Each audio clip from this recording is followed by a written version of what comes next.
Hello and welcome. This is Chay Hofileña and this is your 12 noon wrap. Senator Bongbong Marcos edges out leading vice presidential bet Leni Robredo on the second day of vote canvassing. Marcos, who accuses Robredo of cheating, snatches the top spot by around 6 p.m. Thursday. He maintains his lead that peaked at 1.9 million.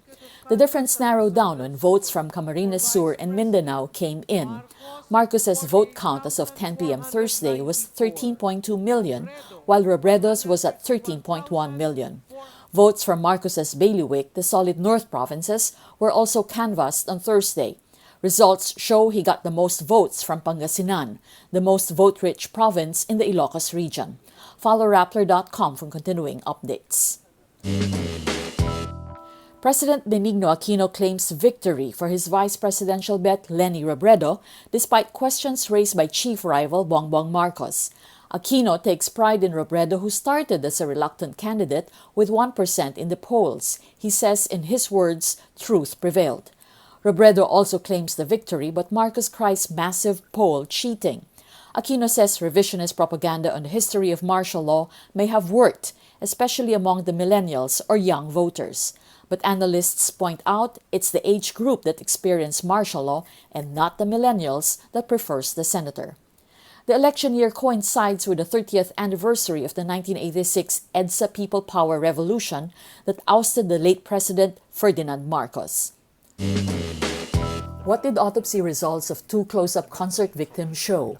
NBI Medical Legal Officer Dr. Wilfredo says blackened hearts were highly unusual, adding it's his first time to see this kind of case in his 20 years on the job. Gross description of a heart attack, atake sa puso o myocardial infarction in medical parlance is they are very deep, red, brown hemorrhages.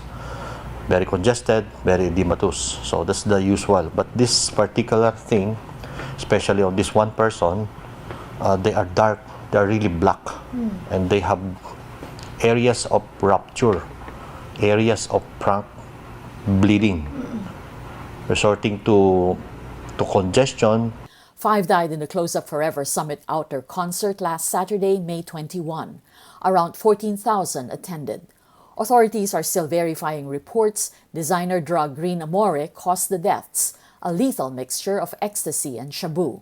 Officials say the victims collapsed in different places and did not know each other. Tierra clarifies investigators can't speculate until lab tests are complete. The Forensic Investigation Service says the toxicological test will likely be done by Friday. Follow Rappler.com for continuing updates. Filipino boxing great Manny Pacquiao declines the invitation to compete at the 2016 Olympics to focus on his duties as a Philippine senator. The 8-time world champion earlier announced his retirement after beating American Tim Bradley in April. He was proclaimed senator last week for a 6-year term. That's your noontime wrap. I'm Chay Hofileña. Join us again at 6 p.m. for today's top news.